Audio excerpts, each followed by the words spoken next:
bourbon whiskey. Of course, man, it's your boy Q Lewis holding it down live from the 48205. Got my man Bo in the building. That's right. Man, we definitely back for the 4th week, and I'm excited because we got a local distiller this week. All right, so we got Traverse City. All right, it's Traverse City Whiskey Company. I think they also do some other stuff too. I'm not sure. Yeah, they do some other. They do some. I think they do some vodka or some gin or something. And for y'all that want to know where that at in Michigan, where that's at in Michigan, you know, do that little hand thing. It's way up here at the top of the hand. Way up there. Way up there. Right. So far up there that I've never even been. So I think I've been. No, you've been to Traverse City?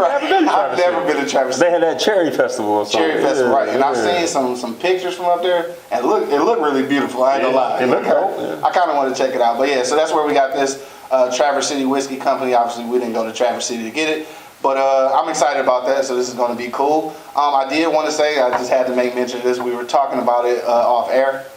Our last local distiller. It was a very nice. It was a good whiskey. It was good bourbon, yeah. Bourbon, yeah. It was good bourbon. Yeah. But yeah, so we had to no longer, partake in that. But it's owned by the DeVos family, y'all. Okay. I was trying Secretary of Education. I was trying to get past it, but all right. Since we're gonna put it out there, so that's why we don't mess with it. We ain't gonna say the name.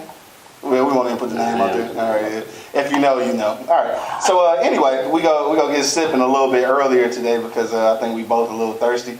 I know I am, so I need to get me a little drink in. But we got a few other things to talk about today. Also, don't forget, if you're following us right now on eblockradio.com, that you hit that subscribe button so that you can get alerted every time that we go live. All right. So we are at episode number 4 of season 2. So if you haven't seen season 1, you can go back through right now because there's a whole playlist which gives you episode 1 through 8. Ending with Uncle Nearest, which was our season finale last year. All right, so make sure you tap in. Also, too, if you're watching right now, you haven't seen a bourbon or whiskey that you enjoy, hit us in the comment box and maybe we'll try it out. So go ahead, hit us up. Also, if you are a distiller and you would just like to talk to us, like we might bring you into the studio once everything clears up, or maybe on a Zoom conference. So just let us know in the inbox as well, and we'll make that happen. But all right, so let's go. All right, episode 4. All right, let's jump right to it. The first thing here, like I said, I wanted to say about doing a local distillers. Obviously, Bo had mentioned before that he wanted to do something local, so he's trying to find something in the area.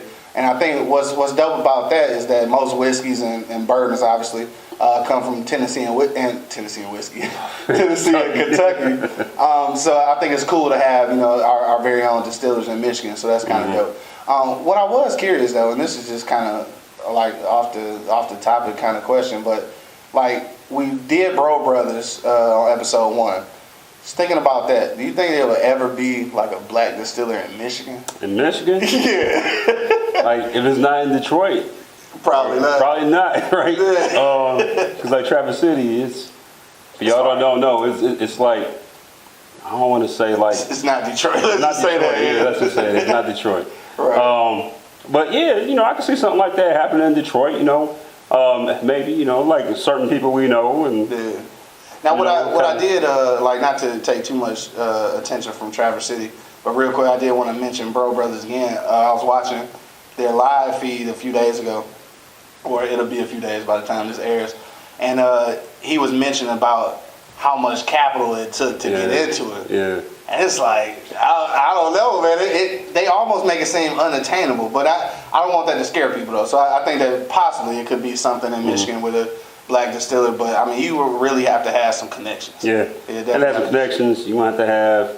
If you don't have deep pockets, you're going to have that angel investor that got deep pockets. Yeah, right. It's not cheap. What about this though? What if you're able to maybe not be the primary distiller, but maybe partner with like a Bro Brothers and like bring a distillery of theirs here?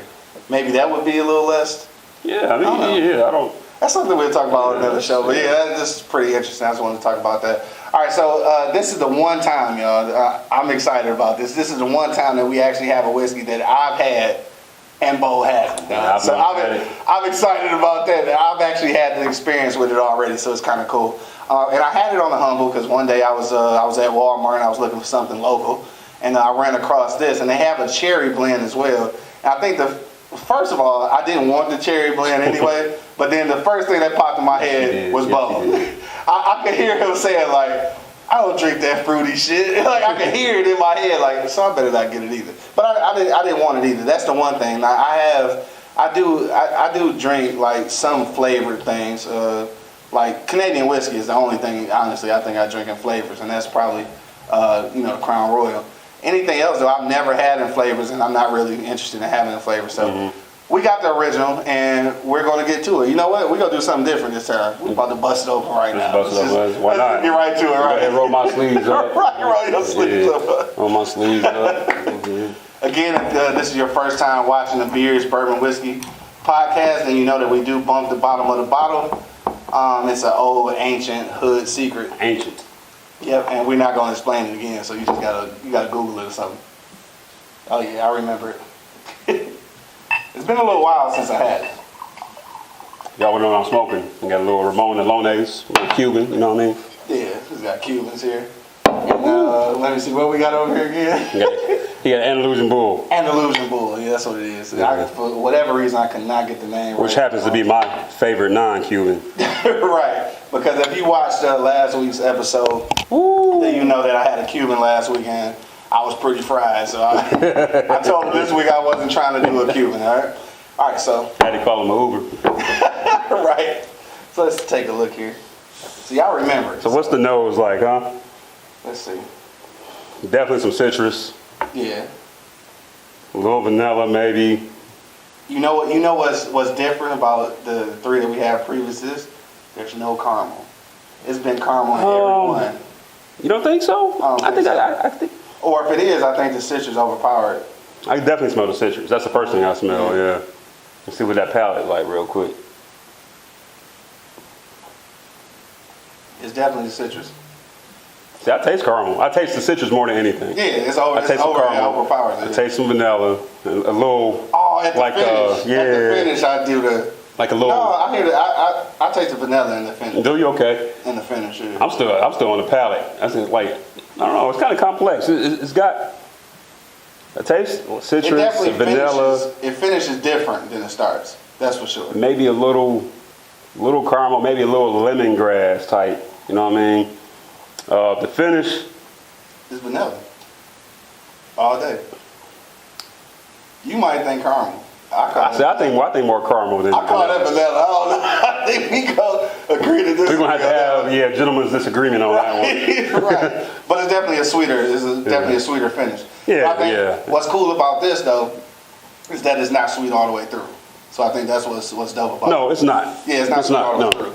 And I think that's probably what would save it from being too sweet almost. That's like what we didn't like about Maker's 46. Yeah, it was kind of too sweet. Yeah. But it did. I ain't gonna lie. I think because it was sweet, it was offset perfectly by the Cuban. At least the one that I had last week. I'm not sure that every one that offset it like that. But when something's really sweet like that, I do feel like the smokiness of a cigar take away from that. So I think that's dope. But all right, so let's get to our for real conversation. You know, since we already here. What are we talking about today? We're gonna talk about guns. Ooh, all right, we're gonna talk about guns. Yeah, I think we all know that. I like guns. And you know what? Since we're talking about guns, I think this is a perfect segue to point out On Point Arms. On Point Arms. So, if you want to protect yourself, your family, and support black business, my homeboy Kenrick, like down to earth dude, one of the best dudes I know. On Point Arms, LLC. He's got a big presence on IG. Check him out. On Point Arms, LLC. His name's Kenrick. Hit him up. He'll walk you through whatever. You know what I mean? Awesome dude. For sure. All right. So first of all, I think this is an important subject. Anyway, obviously it's an important subject because you're talking about arming yourself and protecting yourself and your family. But of course, unless you've been under a rock, then you know that I think it's even more important at this point, especially for us, especially for black people. So we gotta have a little conversation about everything that happened. Well, not everything, but what happened in Georgia. Now this is not in Atlanta though, so it's a suburb of Atlanta. So it's not really I wouldn't call it an urban area. So that might have something to do with what's going on. But look, I've been avoiding this conversation. I ain't even gonna lie to you, but I'm just gonna let Bo start off with this one. I'll feed into it. But I'm not gonna lie, I wasn't prepared to have this whole conversation because it's a touchy subject. So if you don't know what we're talking about, Bo, I'm gonna let Bo take it from here, and I'm just gonna chime in. Like we gonna shift gears here a little bit. Yeah. Go ahead, man. I mean, obviously, you know, we all kind of have seen on social media or wherever what's happened to, you know, the young black gentleman in Georgia that was murdered, chased, gunned down, literally murdered by these two white dudes, right? Because they thought somebody was breaking into, you know, houses. You know, y'all have all heard about that. And we're gonna talk about that a little bit more. But like what I told Q is that I wanted to really talk about black gun ownership, man. You know, like you know, it is hard not to bring that up, but I told you, definitely. And just like how important it is, you know, because obviously, you know, people beat you up about not voting or not registering or whatever. Exactly. You know, I guess I'm that passionate, you know, about black folks exercising their gun rights. Well, you know what? Let's start there. What made you get so passionate about it? A couple different things, man. What really got me into guns is when I joined the military. Before that, I never even touched a gun. I never really, you see them, but I never really thought about owning one, you know what I mean? So, you know, obviously, you know, you get the whole breakdown, how to use it, how to clean it, how to maintain it, how to whatever, right? Strip it down, all that good stuff. Now, your dad was a military guy. Yeah, my dad, you know, we had guns in the house, but, you know, obviously, you know, just, hey, gun's dangerous. Stay away from the gun. You know, a lot of the kids, you know what I mean? So, like, that's kind of how I viewed it growing up, really. Stay away factor. He didn't really teach me about the safety, like, you know, until I got a little bit older. I was probably about 15, 16, maybe, when he actually showed me how it works and all that type of stuff, right? But yeah, you know, we had guns around the house. So I was just like, if I looked at that cabinet hard, I was about to get my ass beat. You know what I mean? It was forbidden. Yeah, exactly. I just think it's real important for black folks, you know, to exercise that right because, like we saw old boy talk about a little earlier, when there's any type of what's the name? Maj Toure, When there's any type of, you know, like unrest and stuff like that, you know, like typically folks that look like me, you, and most of y'all out there are the ones that's going to be at risk. You know what I mean? So when that happens, you need something to protect yourself and your family.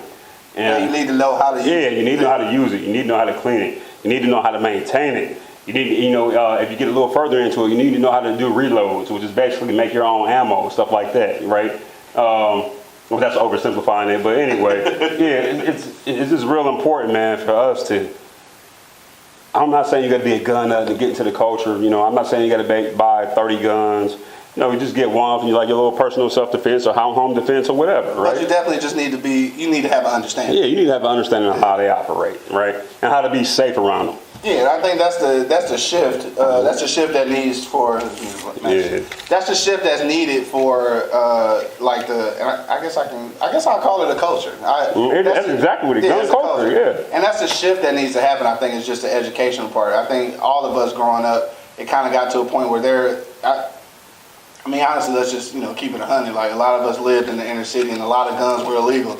So people had guns when they weren't supposed to, and however they got them, whatever. Right. But it was a stigma behind it, just like, don't touch that gun, like, don't do this, don't do that. But it was never the education or like the telling you what you can use this gun for and how to use it and why you shouldn't necessarily be afraid of it. You know exactly what I'm saying? Right. Yeah. Perfect example. What was it? A couple years ago, I think I took my sister out to the gun range. And for those of y'all that don't know my sister, she was not very pro-gun, very afraid of them, almost afraid to look at them, right? Like, seriously. Won't even look at it. No eye contact with the gun. So I talked her into coming out to the gun range with me. I think it was, I forget what day it was anyway. It was a couple years ago. So I packed up a couple, you know, just 9 mils. I packed up, you know, a revolver. Really one of each type of classification gun I have, you know, a shotgun, my AK, AR-15, you know, I didn't even think I threw in the SBR. Basically, I had a big ass gun, you know, bag of guns that day. Right, you got a bag of guns. Yeah, and a bunch of ammo and shit. And I just wanted to teach my sister really how, you know, how to shoot, how to group, how to aim, how to adjust, how to fix things when you have a malfunction or you have a stoppage, you know, those type of things, right? Yeah. So like, you got to be comfortable. Yeah, definitely. You know, so, you know, as she got more comfortable with it, yeah, you know, she started hitting the target consistently and grouping, right? Not just like shooting the target, but actually getting them in, you know, groups, right? which is very important. I was just gonna say, like, because that kind of keys you into to a couple things, right? Your accuracy lets you know your sights are accurate, right? Because if your life's in danger, you want to hit what you're shooting at, obviously, right? Exactly, You know, right. Yes. yeah. I noticed myself doing the shit we was doing in basic training. You know, when, before they give you guns, they had you walk around like this. Right. And shit. Yeah. You know. But the other thing too is it's like so when you do shoot that target or whatever it is, like that grouping is important, like center mass and things like that, right? So you want to stop what's coming at you. You know what I mean? And that's also where those groupings can come into play, I guess you could say. Yeah, so it's a lot of ins and outs. Just like terminology like that, though. Like those words should mean something when you say it to people. Like when you talk about grouping, like if you've never been accustomed to shooting targets or shooting a gun at all, then you might not even know what you're talking about. And I think again, that's part of the problem. Like we don't know the educational part behind it. So a lot of times in the inner city, like we do have a lot of gun violence, or we have a lot of gun crimes, which they probably have them in other places too. But with me, I'm always talking about ours. So I think that if you had more education, I think this is something that my man was talking about on his interview. If you had that education, then I'm willing to guess that it would be less. I don't know. Crime might not be less, but it'll definitely be less accidents. And it could be less crime too. I think when people are more comfortable knowing how to use guns and realizing that everybody else know how to use them too. The one point that he brought up that I really agree with, right, is how heavily regulated the inner city areas are as far as anti-gun, right? Like so many gun laws that you can't carry anywhere. It seems like near the city. It seems like right. Right. So then that makes people that do abide by the law, makes them fearful. Yeah. And then those that don't, it's like, damn, okay, I got free reign in, right? Like you always said, like, I know. This is school-free zone, gun-free school zone, right? I can't shoot here. Can't shoot here. Let me turn around, guys. He signed, yeah. Like I fuck with him on that, right? Yeah, I get that. Right. We don't agree with everything. Nah. For the most part, on the gun stuff. Anyway. But going back to that. And before, if y'all don't know, grouping from a very high level is putting a specific amount of shots in a predetermined area. So, if I put 3 shots in a 1-inch area or whatever, that's what grouping is, right? It's more complex than that, but yeah, that's language. But shit like that, and not only before you even go to the range, right? So I stand in the mirror, 3 times a week, just drawing my pistol. Obviously it's unloaded, but drawing my pistol out of my holster. Because if I have to do that shit when I'm out, I don't want to be fumbling and all that shit, trying to, and meanwhile I'm getting all wet, getting shot and wet the fuck up, right? You know what I mean? Right. So that's important to know those type of things. Muscle memory. Yeah. It's just like playing sports. Dime washer drills, to train your dominant eye and how to look down the sight. So all that stuff's important. Yeah, and see this is an important information. So I gotta ask you this. With what we're talking about, obviously I think education is important. I do have to go back to one thing my man said, Maj Toure, which I thought was completely accurate. And it was just how he made that equation to the teen pregnancy epidemic that was a little while ago. And he said that they didn't ban sex, but they started educating people, and obviously the teen pregnancy went down. So this is no different. They're I'm curious. Well, I think I know the answer to this, but I'm curious why that whole angle wasn't taken in the first place. I mean, obviously, I think we all know why. Yeah. But I think that's definitely something that needs to be looked at. So you don't want to take arms away from people. You just need to educate them on how to use them. Right. I think that'll alleviate a lot of stuff. And obviously, we know capitalistic societies. If you alleviate some of that stuff, then the other shit that they really trying to fuel won't get fueled, which is the prison system and everything else. That's a whole nother conversation, though. So I understand why they're not doing it. But I think since we know that now, I think it is our duty at this point to start educating ourselves and the next generation. I think we talked about this before in another aspect. So just going on to that, I just want to ask you, just like we talked about mental health, how soon is too soon to start talking to your kids about guns?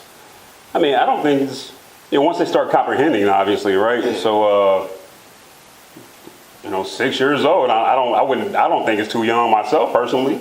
Like if I had a kid, because because I have a lot of guns, you know, so they're gonna be around the house. I mean, right. yeah, you know, I don't have kids now, so you know, it's just me, you know, but like, you know, I haven't locked up for like theft and stuff like that, but.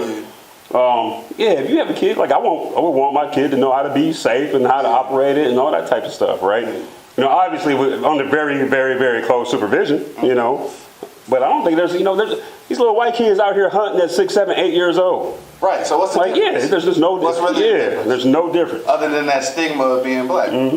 Just like I've seen, this is really good, by the way. So that shit is pretty good. Yeah, it's pretty good though. Traverse City Bourbon. Okay, yeah. I mess with y'all. Traverse City Whiskey Company. Whiskey Company, yeah. Yeah, dope. Definitely dope. But yeah, so I think it is important to start early, and I think that there aren't enough situations or programs in place that will allow this training to happen on a grander scale. So I think with that, we almost forced to do it ourselves. I'm gonna say this too, like so. It's almost like guns are so taboo, right? When you get to the inner city, just like automatically people equate that to like gangs and violence and this and that. Up to not long ago, I forget, it's not the Boy Scouts, but it's like some other little Civilian Air Patrol, or one of those little groups, whatever, that white folks put their kids into, right? You know, when I was living in Wisconsin, they had, in like downtown, they had this building, like this organization had this building, like in the basement, they had a gun range. It was just a 22, but it was kids in there like shooting. Like this is like everyday deal, right? So and there's nothing wrong with that. It was like American as apple pie. So why does it become a problem when we get into it, right? You know what I mean? Exactly. Just like we talked about in Lansing, in Michigan, in our state capital, when a lot of white people overtook the Capitol with guns and everything, and then you put right next to that the picture of the Black Panthers doing the exact same thing, and the narrative is completely different. And I think that, along with like damn near everything else in America, is all about the narrative. Like it's the narrative that changes things. Like we and our counterparts are, for the most part, doing the same things and wanting the same things out of America, like in real life, when you break it down to bare necessities. But it's just the narrative from each side is what makes it acceptable or unacceptable. And this is definitely one of those situations. And I think that a lot of people, quite honestly, I think a lot of black people anyway, didn't really get hip to guns and like I won't even say the positive side of it until people start coming home from the army. Like I think without our like fathers and uncles and stuff going to the army and stuff and getting acquainted with firearms and like how to use them and how to educate yourselves on them, I think that we would have been even further behind on the education part. I don't know. I might be overthinking it, but I think that that's where a lot of it comes from, because otherwise we never get introduced to that. Like, because people have always seen guns as crime and like unlawfully obtaining them. So like without people going to the military, I think a lot of us would have never even seen the legal use of a gun. Am I reaching by saying that? No, I'm not saying that. I'm gonna say a couple things. First, we're going to talk about like the Black Panthers and how the NRA was the one time they were not anti-gun, but the one time they were pro-gun control, and that's why California has such stringent gun laws now, because what Black Panthers did there. Anyway, getting back to your question though, I think that's true geographically. If you look at the South, just talking to, and I'm not, this is not fact, this is just in my experience, in my world. Most people I know from the South, talking to my mother and my family and my friends, they all had guns down there, right? So like down there, I think it's just kind of, it's country, you hunt, you do this, you do whatever. There's at least a shotgun or a rifle around, somewhere, right? But up north, like my dad, he didn't grow up around guns, that type of stuff, right? Okay. And then in the South, my mom, obviously that wasn't a female thing, so my grandfather didn't teach her about it, Exactly. Yeah.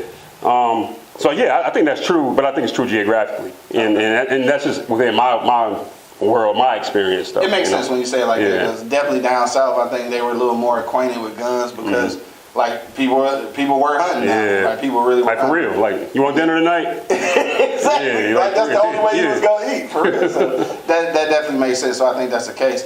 But so now with all this information that we have, though, I think it is again, it's our obligation. Like I can't. Like I did this with the mental health issue and other issues. Like I got to get past it. I can't keep dwelling on the fact that the generation before us didn't do such and such or didn't do X, Y, and Z. At this point, who cares? Like we gotta pick up the ball wherever it was dropped. You gotta educate yourself. You gotta educate yourself. And I think that having these conversations are necessary because even then, when you get to this point, and I'm in my my very very early 40s, but even at this point, I've come this far without the proper education of how to use a gun and how to properly reload, how to properly clean it, how to maintain it, all the safety regulations that come along with it. And I think that by the time that you 40, by the time you're my age, and if you haven't had the education, it's really late in the game. So I'm thinking that at this point, if I ever have kids, I think we definitely have to do this early, and it's a conversation that just it's really a conversation. It shouldn't just be something that's like so taboo. I think when things are taboo, that's what makes shit go haywire. And the other thing too is you're not by yourself, right? Yeah. So there's an NRA that has information, and I would use them for the information because a lot of that is good information. Mm-hmm. But then you have groups like NAGA, right? So the National African American Gun Association. Okay.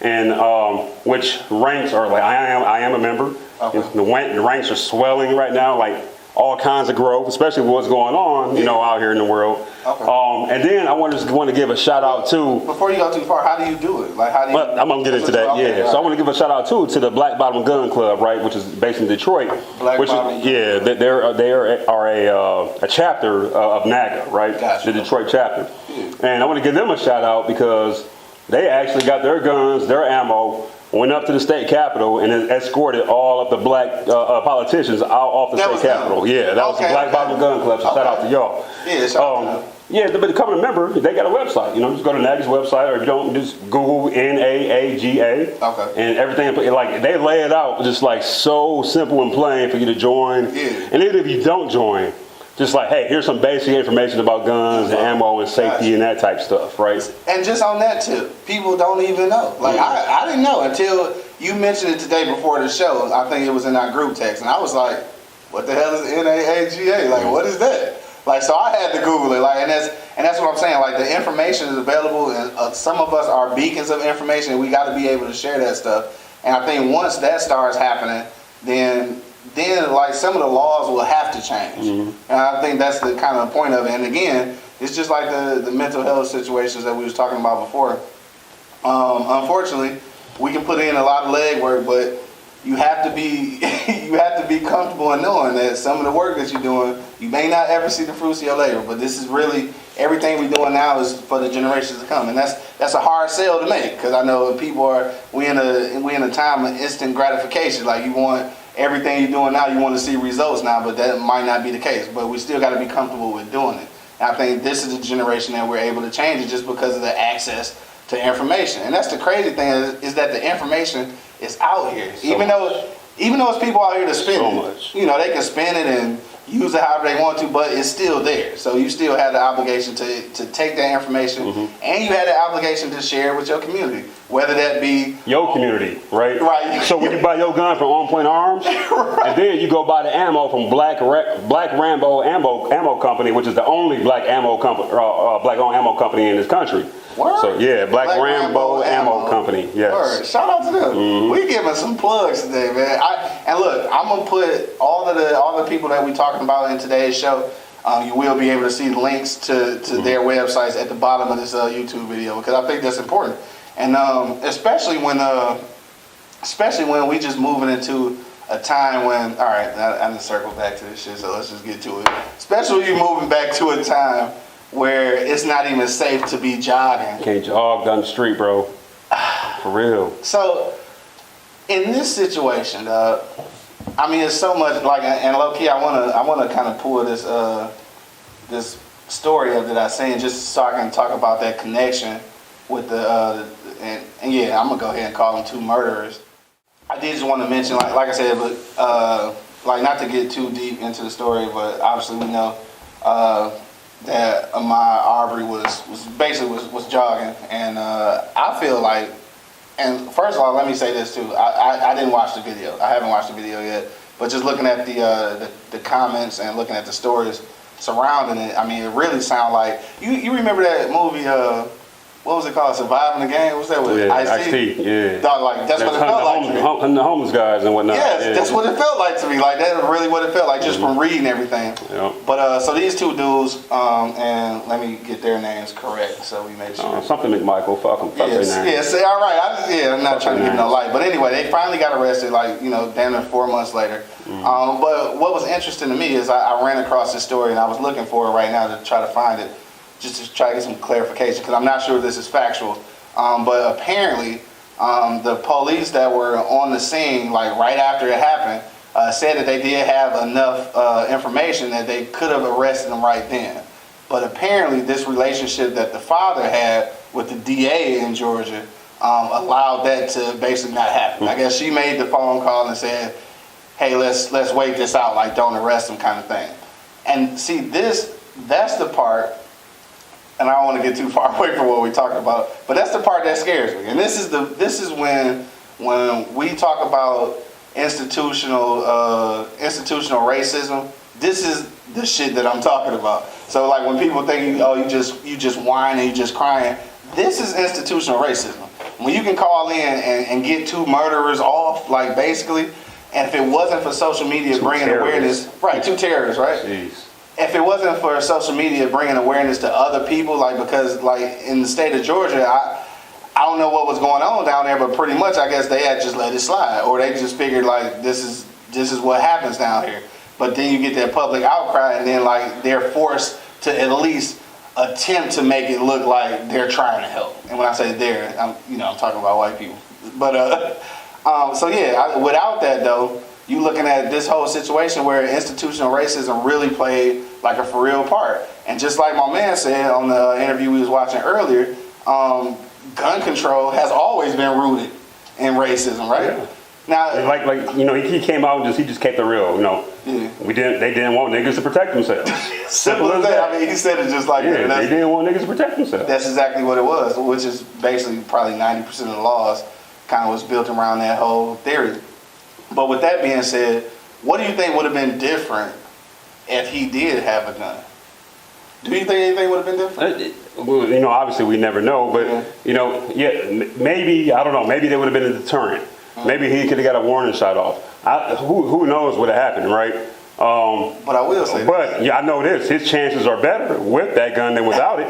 I was gonna say, if his chances definitely are better. But I was gonna say, if in turn he'd have shot them, oh come on, immediately arrested on the spot. Oh yeah, and that would have purely been self-defense, like purely. You know what I'm saying? Like they was chasing him for a while. And if he'd have been able to grab that gun and shoot them, that should have been completely self-defense. But I guarantee he'd have got arrested on the spot. It's not even his gun. You know what? I'm glad you brought that up too, because I want to talk about that. Mm-hmm. I've seen a lot of people defend these two motherfuckers, these two, whatever you want to call them, right? And I'm not even calling people.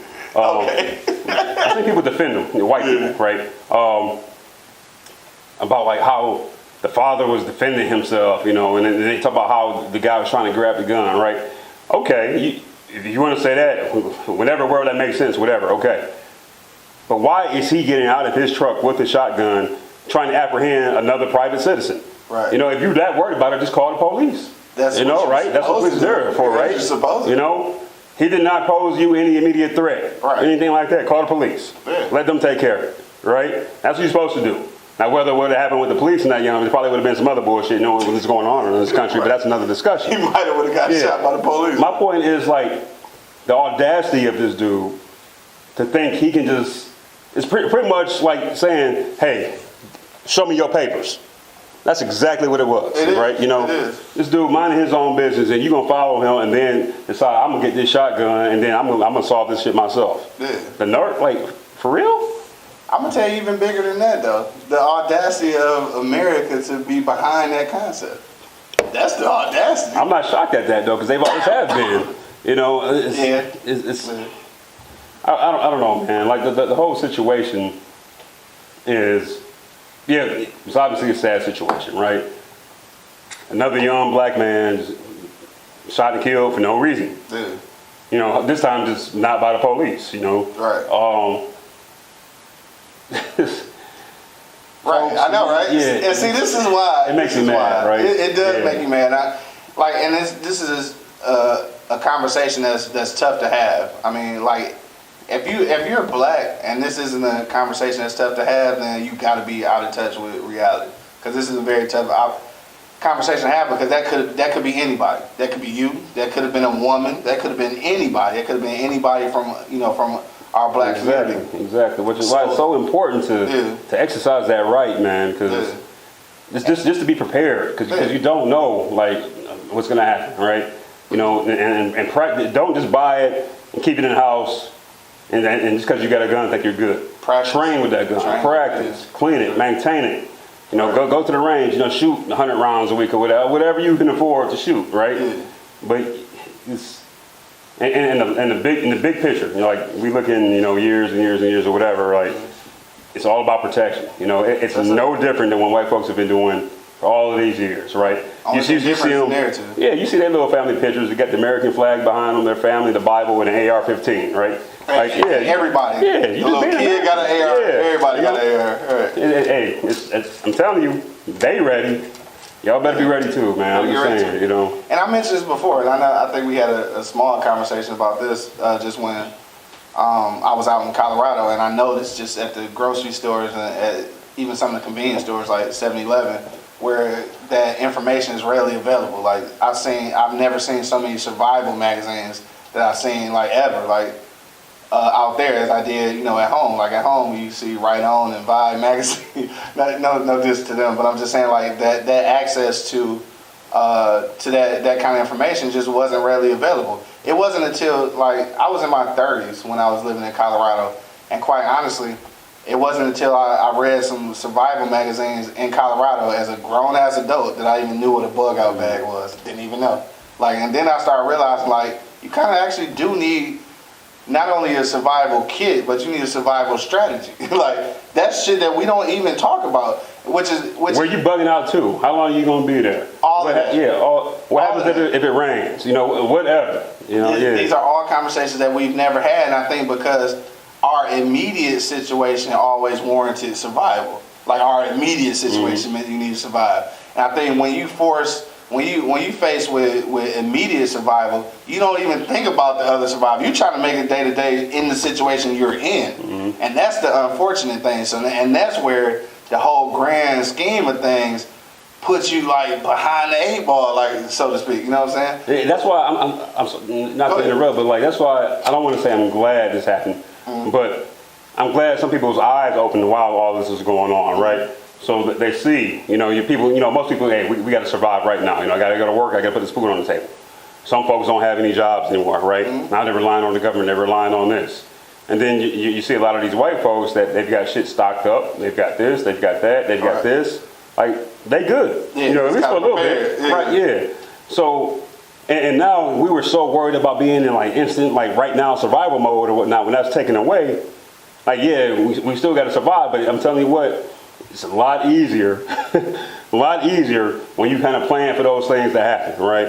And I'm not saying you got to take all of your budget, once a year or something like that. Maybe go buy some ammo, or buy some like some like camping food, that's preserved for a while or whatever, or just.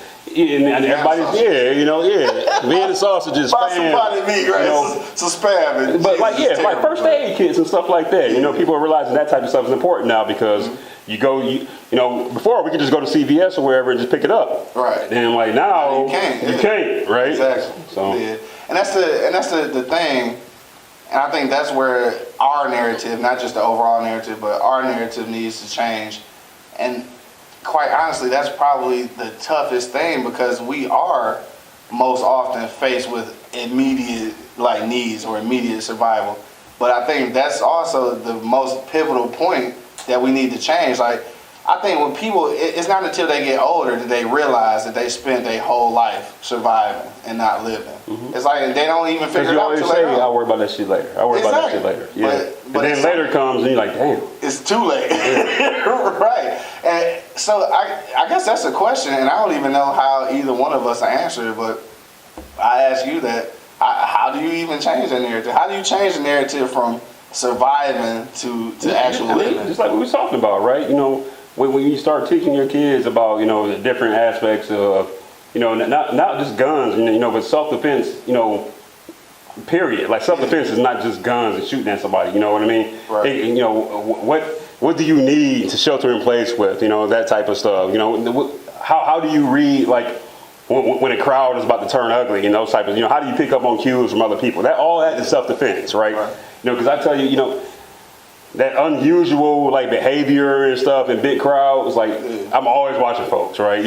Sometimes a little too much, I guess, right? Very observant. But yeah, because people, you just have to be ready for that type of thing, and you start to change that narrative by like instead of just preaching to your kids, like go to school, get a good job, blah blah blah, just like teach them about something. We always try to, like I say we. I'm not a parent, but I see parents always trying to shield their kids from the dangers of the world, and I get that. But I think we should also start to teach our kids about the danger of this world. So maybe then their thinking broadens instead of just like having blinders on. Exactly. Now they're thinking big instead of just like thinking for the next 15 minutes. For sure. I think the difference there is not fearing the danger of what your surroundings are, but understanding them.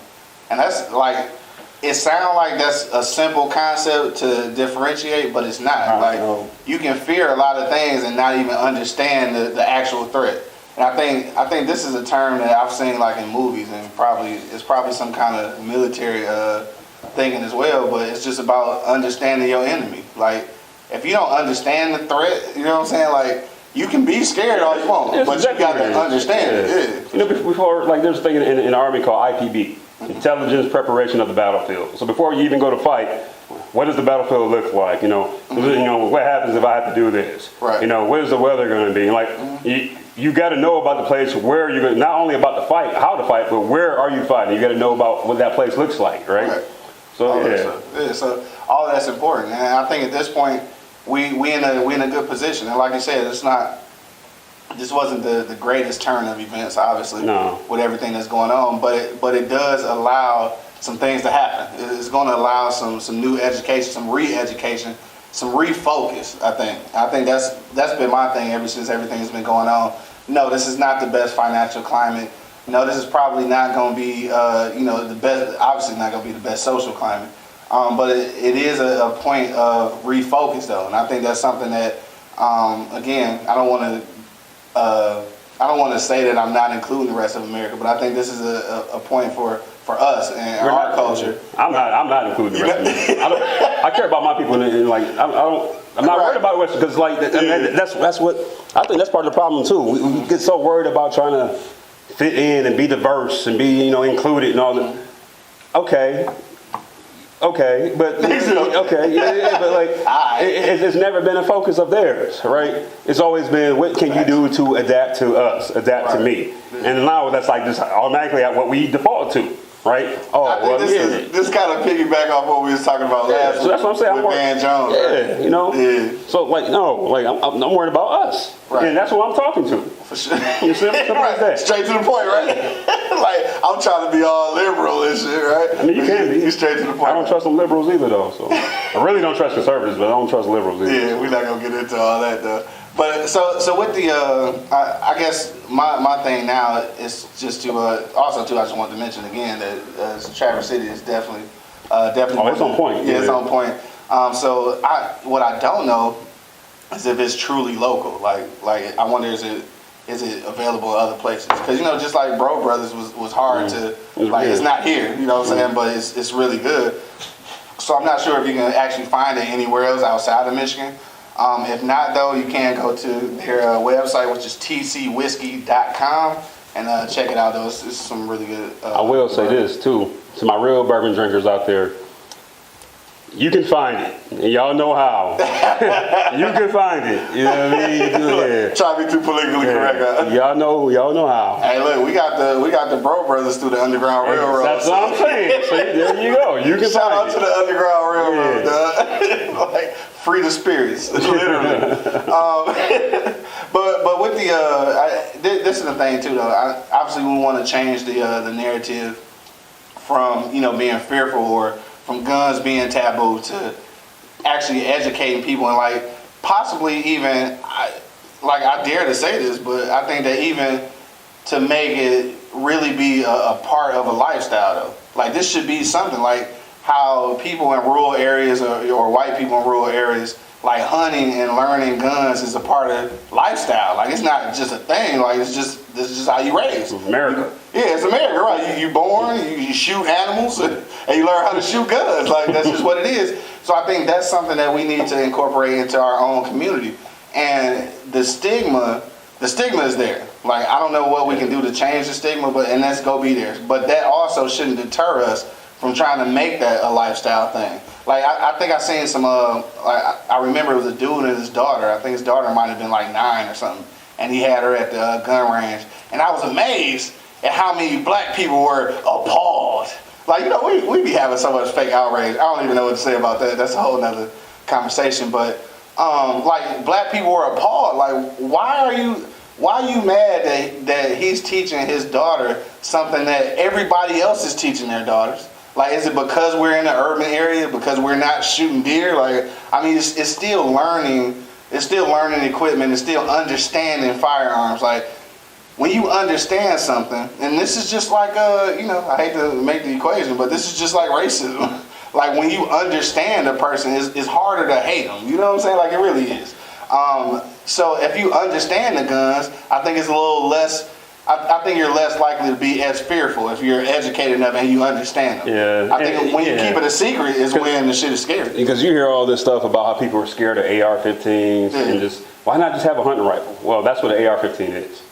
It's a semi-automatic rifle. It looks different. That's it really. It shoots fast. Yeah. No, it doesn't. It shoots the same as a hunting rifle. No, that's what it is. Unless you know how to manipulate the gun and make it fully automatic, which like some people do, a lot of people don't. Yeah. It shoots the same way as a hunting rifle. There's no difference there. Okay. And so people, because it looks menacing and that's what the Army uses. So that automatically people think it's, military grade weapons. No, it does the same thing a hunting rifle does. Right? It's a little more compact, right? It may have a bigger, a larger capacity, right? Things like that. It may even have excuse me, it has a selector switch, right? So some folks are, but if you're a civilian and you go to buy a firearm, that selector switch is safe and semi. There's no bullet button like. There's some politician that's talking about some bullet button. No, there's no bullet button. That's just stupid, right? Yeah, but politicians trying to spin. Yeah. So again, like the way they look can be menacing to people, but when you learn about it and learn that essentially the way it functions, it's the same. That's a little different, right? Right. So, I mean, even all of those things, functionality, like the difference between calibers. The difference between different styles, different what did you call it before? What's the word? The actual word you use? Classifications. Different classifications of pistols and what's shotguns. A pistol? What's a rifle? What's a rifle? Shotgun? Yeah. All that stuff. I think all of those things are important and almost should kind of be a part of your upbringing. And I know to a lot of people, especially black people, I'm talking to us again. I think to a lot of us it's scary. Because we didn't know. Yeah. So, and I get it. So yeah, it's scary, but the educational information is there. A lot of our friends and family members have been to the military and actually have this information where you don't even have to go out and find it yourself. Like, I mean, obviously, I still expect you to go do some education on your own. Right. But I think some of that information is readily available right there for us. We just really got to start taking advantage of it and stop. See, what we're doing at this point is we're vilifying it because they're vilifying it. You know what I'm saying? Like, people only scared of guns. I feel like people only scared of guns because the media and politicians tell you that you should be. That's the way I look at it. Because I feel like if they never came up with the term black on black crime, if they never showed gang activity with semi-automatic rifles, I think you would never make that equation between the two. But now that those symbols have been fed to you, I think we're starting to feed into it too. Like, we got to start taking some of the fear out of it. You know what I'm saying? Just like, and I say this a lot of times about crime. I do think that criminals, no matter what you do, like even if you take everybody's gun, criminals will figure out a way to get a gun. So at this point, me being a good guy, you know, I feel like I'm a good guy. I'm a civilian. You know what I'm saying? I feel like what do criminal? Look at that word, criminal. Criminal. What do criminals do? They break the law. They break the law. So even if you make them illegal, they will break the law. Right. I never even looked at it like that, but it's that simple though, right? So I think the scary thing, and this is probably one of the only things that I agree with people who are super conservative, is that I don't want my rights to bear arms taken away. That part we can agree on. Like, I agree with y'all on that one. And, you know, and for me, yes, I like guns, but I think what it's even more about for me anyway is the right to protect myself, right? And so I think it's inherently just stupid I don't want to say. You don't want to say stupid? It's inherently it's ignorant, right? Okay. So to say that. Look at all these police departments, and I'm not talking about like a major police department in Detroit, Philly, Baltimore, nothing like that. I'm talking about something like Fraser, Michigan, or Pittsfield, whatever. Yeah. if you know about Pittsfield, you know. Well, why do you need all this riot gear? Because you look at these police departments, what they really do is militarizing, right? They're getting all this equipment and whatnot. And I'm not saying I believe in some new world order and all that good stuff. What I am saying is, at least I want a chance if something like that was to happen, right?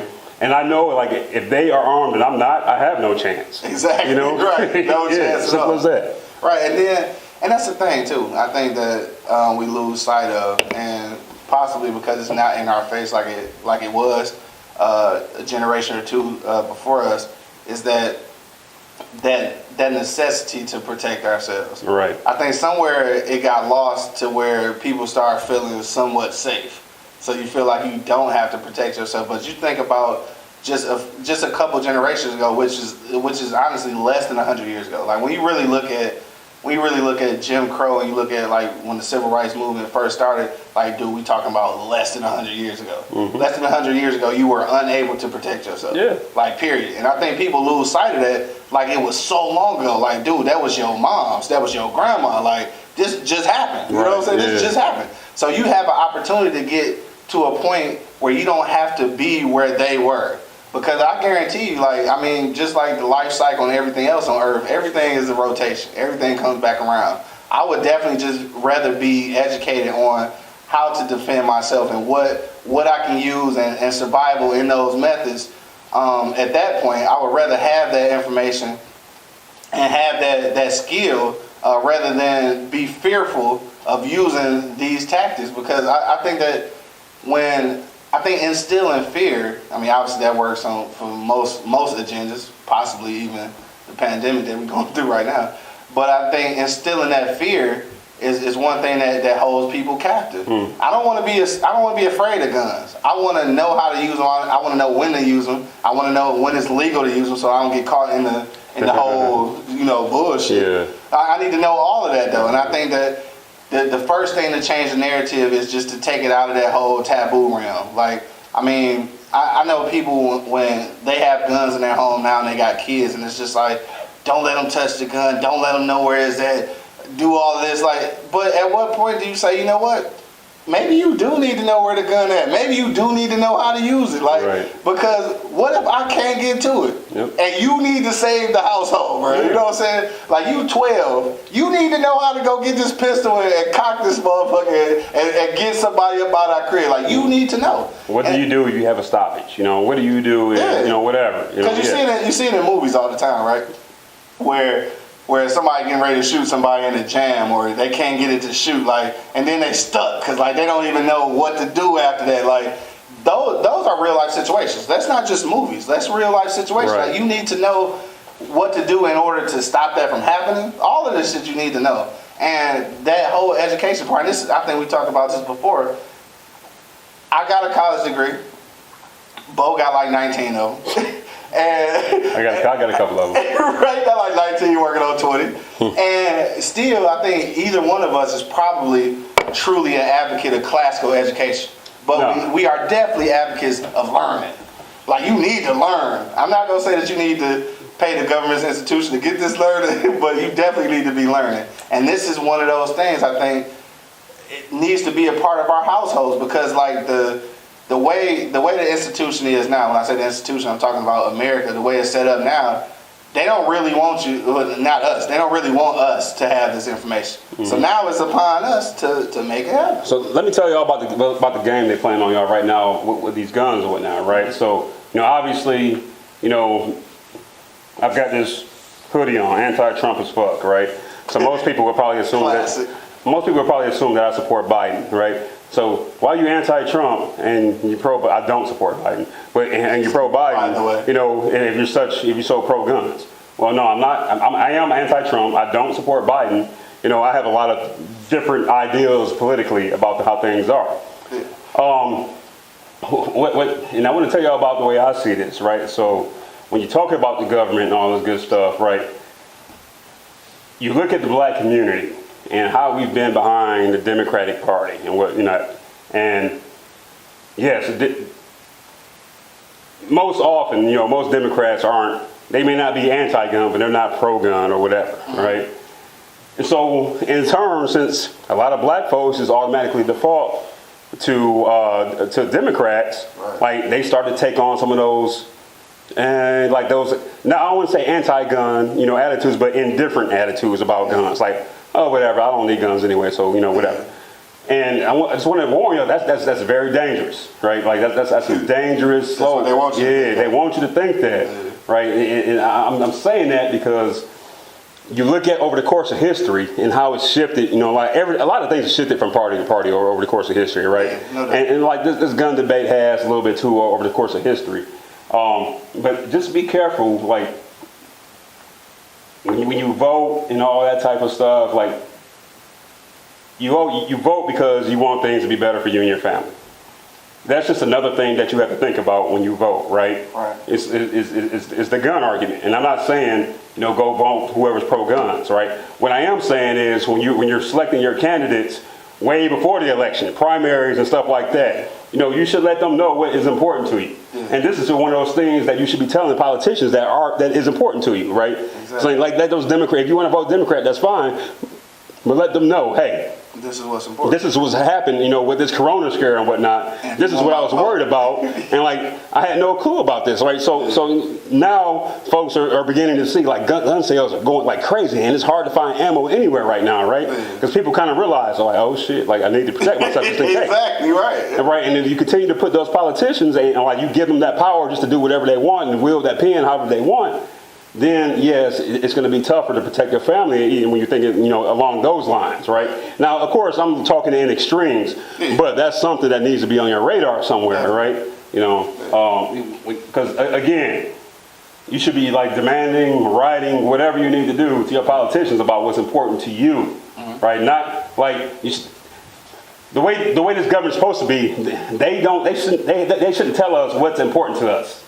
And all that. We have to tell them that, right? We've got right. They should be dictating to us. We've got to write. We should be dictating. We've got to, educate each other. We've got to participate. We got to start our own PACs and stuff like that.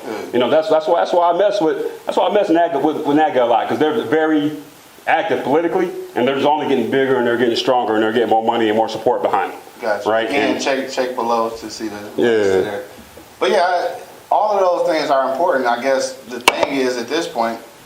I guess we wrapping up, getting around to the end. But I think the important thing is to let people know that information is there. To let people know that this entity exists. Like, it's crazy until like today, basically, I didn't even know that the organization existed. I knew about what was going on at the Capitol in Lansing. I didn't know that this was a leg of that organization. Yeah, the Black Bottom Gun Club. Yeah, so I wasn't even, I wasn't even hip to that. And I think just I think the bottom line to this is just kind of like everything else we talk about, and it really is self-education. And I say self-education because in real life, the educational system, the way it's set up, is still, it's still a cattle process. Like basically they're giving you the information that they want you to have to move you in a certain direction. That's just what it is. But this is why self-education is a lot more important. So we always get back to that shit though, right?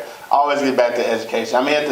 at the cornerstone of everything, though, it is information. I won't even say education. I say information is the cornerstone of every movement, every paradigm shift, everything. Like, is rooted in information.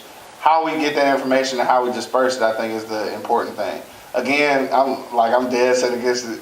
Bo said, like, if you want to go, you'll figure out a way. Yeah, I mean, because, like, it's against the capitalistic society, right? It is. So you go to get a job, they're going to say, hey, you need this paper to get this job. Like, I feel you. You got to, if you want to go that route, that's some of the things you got to do. All I'm saying is just don't get super in debt and drown, in loans and things like that. Go out, look for money, have a plan. Like, I don't want to get into all the education thing, but. Right. Yeah. I mean, but on that tip, and we're going to get off of it, but in real life, too, even if you can afford it and you get a classical education, your learning should never stop at that. Like, when you learning something through a classical institution, you got to understand how these institutions were set up originally.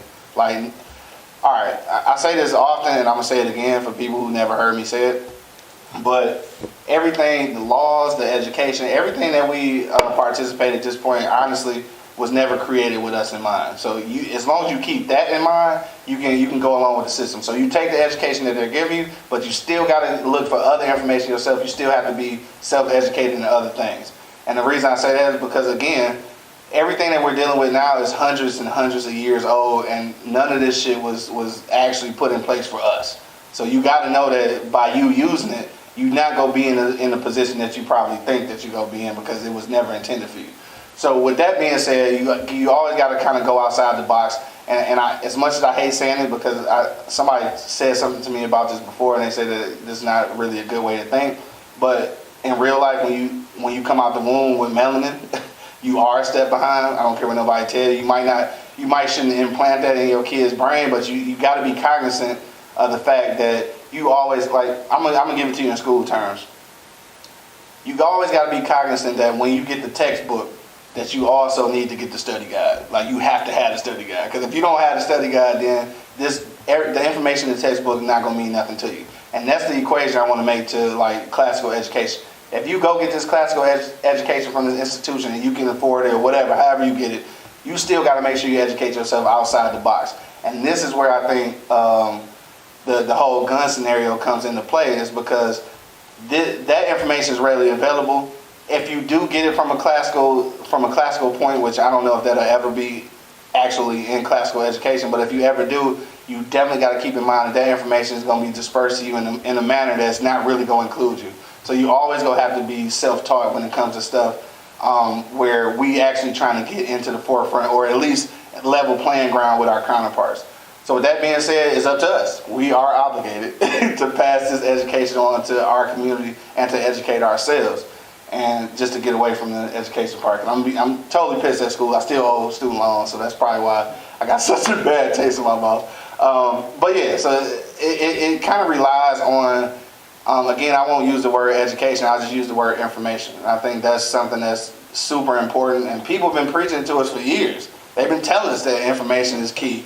And I think at this point, when everything's slowed down and, like, people are out of work, and you start really trying to figure out the long-term survival. And this is something that, again, I said this before, and I don't want anybody who's listening to take it lightly.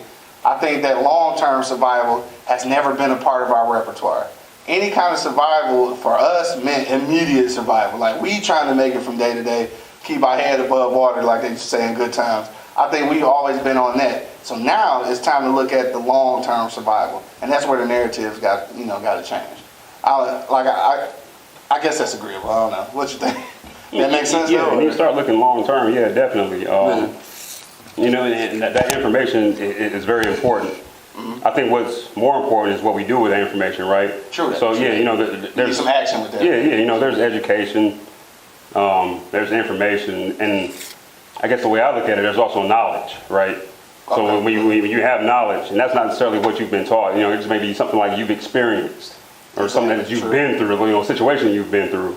They say experience is the best educator. Yeah. And then I think when you incorporate that in as well, then you can make actionable plans with whatever information is available, right? Right. So making it, not just having it, but like really making it work for whatever your life situation is, Right. And That's not just for guns, that's for mental health, that's for finances, that's for whatever. Everything. Relationships, whatever you want to do, you know what I mean? Whatever. Especially finance, which next week we go get into a financial conversation. But when you said that though, I think that's absolutely true. Your experience kind of dictates what your knowledge is, and that's the experience we got to change. When you're talking about a kid growing up in the inner city, your experience with guns has probably been pretty bad. Mm-hmm. Like somebody was either using it as a criminal, somebody has been their life has been taken by guns. So your experience has dictated to the point where you are fearful because everything negative.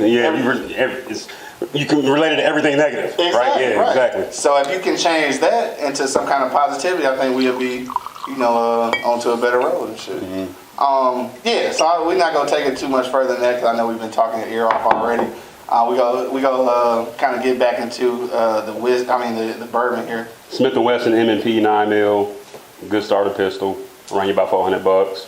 You can get a used one for about $275 to $300. Okay. Yeah, no, that's good information. All right. So before so let me ask you that. Before we get back into the whiskey into the bourbon and even it out, for somebody who's a novice, somebody who's just getting into like learning about guns or pistols or shotguns or rifles, I think you just gave some examples again. I'm gonna let you go through those again. But for somebody who's just getting in, give them those the ones that you would refer to as starters. And then also, like for an average person, what do you think the best firearm would be? Well, my first piece of advice would be go to a gun range that has rentals, right? Mm-hmm. So do your research, whatnot, read up on, 9mm. You can go to YouTube or go to Google and you can, best 9mm under $400 and stuff like that. Watch videos and these torture tests they put these guns through and whatnot. Right. So do that, get an idea of what you're kind of looking at first. Go to these ranges, hold it, feel it, look at it, cock it, load it, all that good stuff, shoot it, and see how it feels in your hand, what the weight's like, all that good stuff, and then make your decision from there, right? Yeah. One of the things I did with my mother actually, is I got her I let her shoot my revolver. Because she was having a hard time with pulling the slide back. Yeah, and most people are going to say, well, a revolver's only 5 or 6 shots, blah, blah. I mean if you're doing your job, right, those 5 or 6 shots will be plenty. You know what I mean? Like, I keep a revolver as my backup, right? Because I know it's always going to shoot. It's never going to jam. Yeah, it's always going to shoot. You run out of bullets, but it ain't going to jam, right? So like I'm a big fan of Smith & Wesson products, but Glock is good. SIG is awesome. It's gonna be a little more expensive. For somebody that's really on a budget, it's not fancy, it's not sexy, but a high point 9mm can cost you, $180 to $200 for a brand new one. It jams from time to time, but it's not gonna Put in high point 9mm on YouTube and look at all these torture tests they put this thing through, and the thing still shoots. You know what I mean? Okay. And if you're getting into it, I'm pretty sure we're not gonna have some old west, high noon shootout, right? Like you're trying to get somebody off you, you're trying to deter something and the high point would do that. Like it'll fire, it'll get them off you a little bit, give you some time to escape or evade, whatever you want to do. Right. Yeah.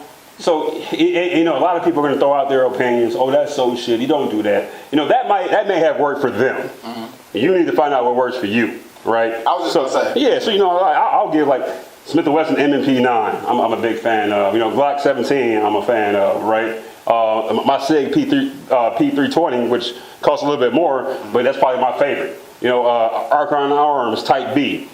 That's also, a good firearm. As far as ammo and calibers, obviously 9mm is probably the most common. It may not be the most strongest, but the thing about 9mm is ammo is readily available, parts are readily available, people that know how to work on them are readily available, people that can teach you how to work on them are readily available about 9mm.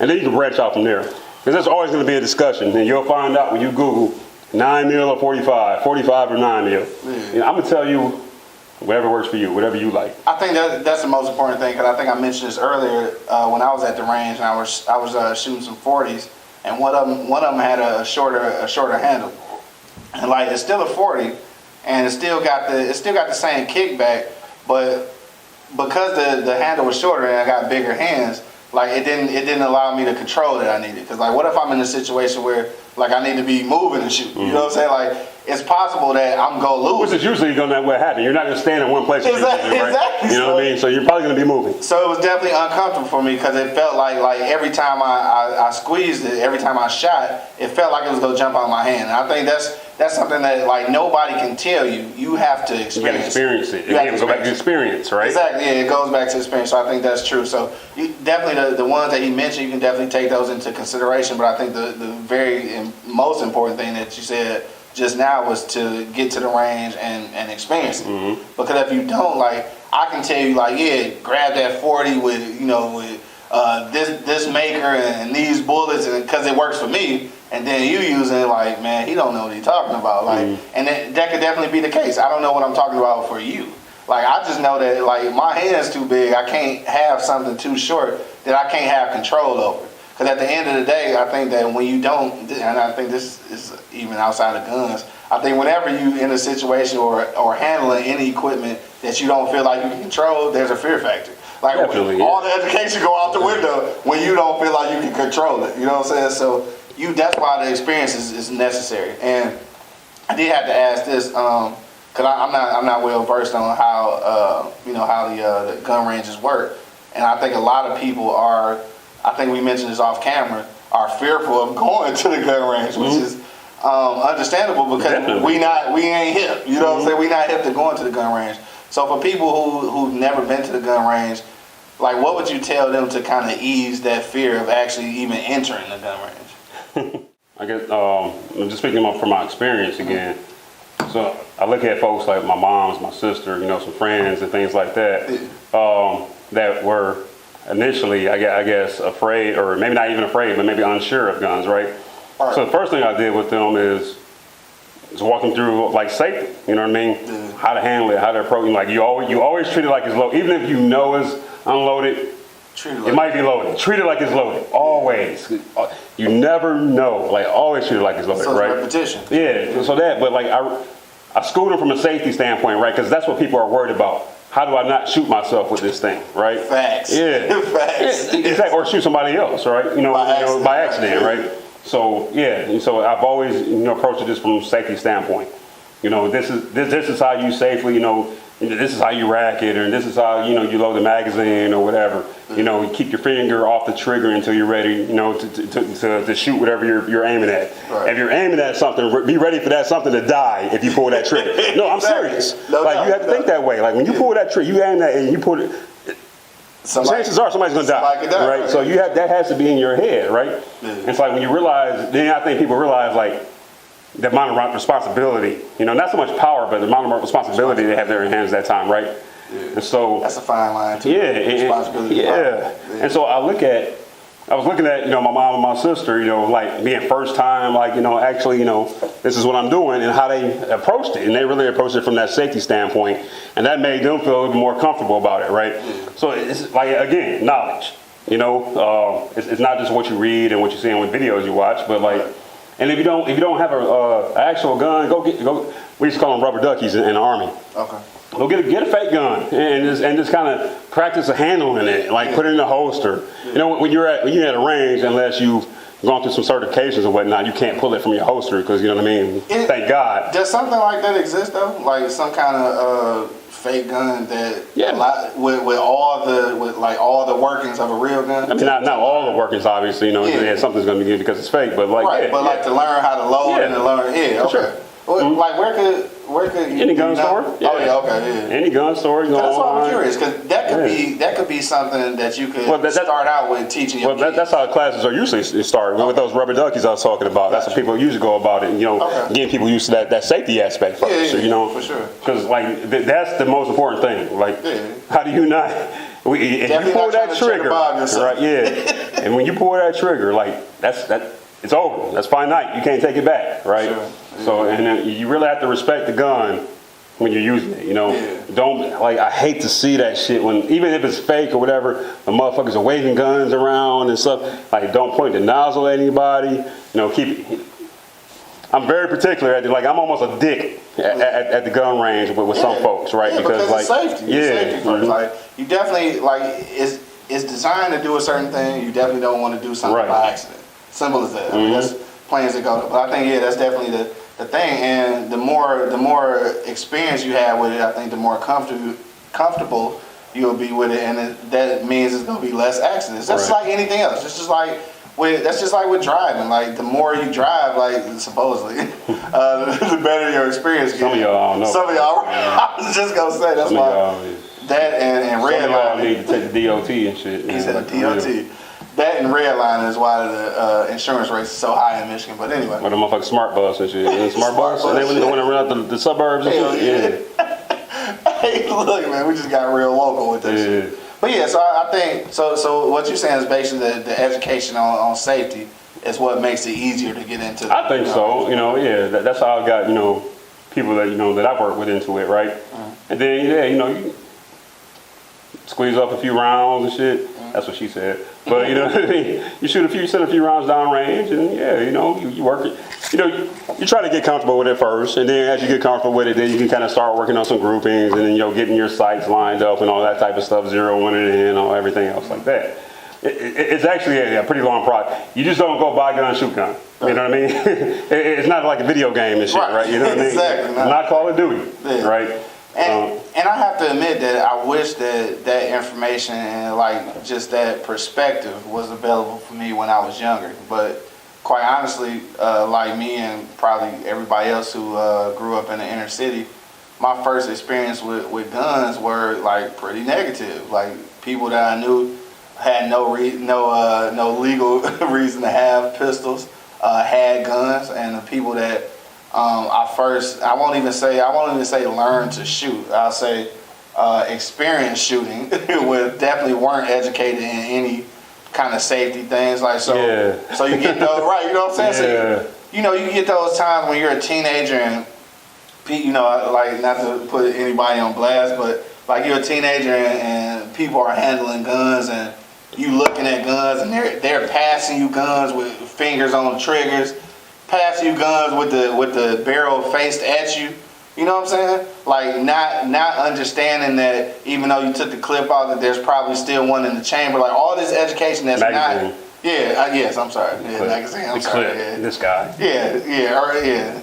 Negro shit. But that's just like slapping the bottom of the bottom. Shit. But like so not realizing there still possibly could be one in the chamber. Like all those things that you don't know, but you're handling guns. And unfortunately, those were my early experiences. It wasn't until I got older that, I think that's why I said that, because a few people went to the military and then they came back with some different knowledge. And that's where I kind of started first learning about guns. Like I experienced guns early, but I didn't learn guns until later on. So I think that's a part that's missing. Everybody can squeeze the trigger. Not everybody can shoot. True. You know what I mean? Definitely. And that's what it comes down to, really. That's the realest shit I've ever heard. That's the realest shit I've ever heard. On that note, shit, we're gonna go ahead and wrap it up, dog. So final analysis, dog, on the Traverse City. It's good, man. I like it. I'm pleasantly surprised. I was kind of iffy about it when I bought it. I like it. Definitely drink it again. I'll buy it again. Right. It's probably gonna work its way into my rotation somehow. Yeah, definitely work. It's gonna work for me because the citrus. If anybody know me, like I drink a lot of orange juice, so citrus shit really it's part of my palate. But what I do enjoy, of course, we talk about this every episode. I do have a softer palate. I really enjoyed the finish of it. The finish of it is good. I think it's more caramel. You think it's more vanilla? I think it's vanilla. That's fine. But we both like the finish. So in the big scheme of things. Exactly. All right. It's good. So we give it a thumbs up, dog. Definitely. I'm not ready to say how high it is at this point. But as far as rotation, I definitely would agree. Again, I go back to something I mentioned before, because when I first bought Traverse City, I bought this with the Woodford Reserve, and I've had Woodford Reserve before, but it was like so long ago I couldn't remember. So I bought both of these at the same time, and I had the Woodford, and I definitely. Honestly, would choose the Traverse City over Woodford. I know a lot of people don't agree with that, but definitely I would choose this. Where it's at as far as on the top tier, I guess I can't say yet. I want to go through the rest of the season to see. Yeah. But it's in the terms of where I'm from, it's hella decent. Yeah, It's hella definitely decent. good. Yeah. I guess right now for season 2, this will be number 2 for me behind Bro Brothers. Oh yeah, and this season definitely number 2. Yeah, definitely number 2. But yeah, behind Bro Brothers, which again, like I know this ain't their episode, but that shit was good. That shit was good. Right. If y'all can get your hands on a bottle of Bro Brothers, man, enjoy it. Do it Right, and do enjoy it. If you gotta go through the Underground Railroad like we did, then do it. And y'all real bourbon drinkers know how to do that, so go ahead and do it. Right, but they are expanding, so they coming around. Yeah. Traverse City again, though, like if you have an opportunity to have it, I'm sure you'll agree. Like I don't say that often. Like I don't often say that. I'm sure everybody will agree. But I think if you experience enough bourbons, because at this point we've been through bourbons and whiskeys. We've been through, so we did 8 and then 3, so this would be like number 12. Out of the 12, definitely is in there. It's in there. It's in the rotation for sure. So I would recommend it. I think we both giving it a thumbs up. As far as today's conversation, I think it was very well needed. Again, I have to say this: salute and prayers out to the Arbery family for that whole situation in Georgia. It's a very sensitive situation and a subject, which I was hesitant about even talking about because it's like the emotions I haven't put them together yet. So I don't want to be over the top angry, and then I don't want to be like I don't want to be in this bitch crying or something. I don't know, like because I don't know where we at with things. Like we got enough that we dealing with this whole little pandemic with the and I say little lightly. I didn't really mean it like that, but this whole pandemic of the COVID-19, and then on top of that, we got to be reminded that we still black in America, which is a very tough thing to be reminded. But we are. So on that note, though, we're going to end it off before I get all emotionally attached and shit. And we just going to say we giving Traverse City a thumbs up. Don't forget, man, if you haven't checked out the rest of the episodes, be sure that you go to eblockradio.com and subscribe to our YouTube channel so that you get alerted every time we go live. And we are live every Wednesday at 7 p.m. Again, if we haven't drank a whiskey or bourbon that you enjoy, then be sure to go ahead and put that into the comment box, and we will take that into consideration and maybe do it on a future show.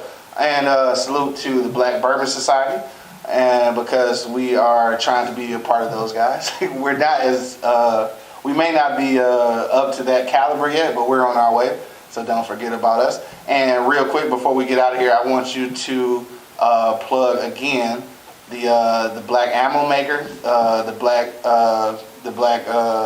FFL. Yep, and the all the stuff that people need to know. Yeah, so FFL is federal firearms license, right? So Gotcha. that's just what people refer to as people that can legally, sell guns, basically. Okay. On Point Arms, again, On Point Arms LLC. Check him out on IG. He posts all kinds of videos of him trying out, new firearms, and he gives all kinds of tips, things like that. Check him out on IG. His name's Kenrick. He's from the islands. You probably enjoy his accent too, but real down to earth guy, real good guy. If you reach out to him, I guarantee he'll get back to you with any, if you got questions, things like that. As far as the ammo goes, Black Rambo Ammo Company, which is, to my knowledge, the only black-owned ammo company in the United States, or in probably the world for that matter. The world, right? Right? The world, Craig. Top of the world, man. Right. Yeah, so definitely, if you don't give them your business, check them out, like what they share, share what they post. Somebody else might enjoy their products or whatever. Somebody. Yeah, for sure. Somebody could use it. So yeah, definitely give them a shot, folks. All right. On that tip, man, again, we enjoyed the Traverse City whiskey. And be safe with these firearms. Definitely be safe. Safety first, man, for sure. Till the next time, though, you already know what it is, man. Beers, bourbon, whiskey. Everybody loves BBW. Next time, man, it's your boy, Q Lewis, holding it down live from the 48205. My man Bo in the building. Ashe. Peace out, y'all.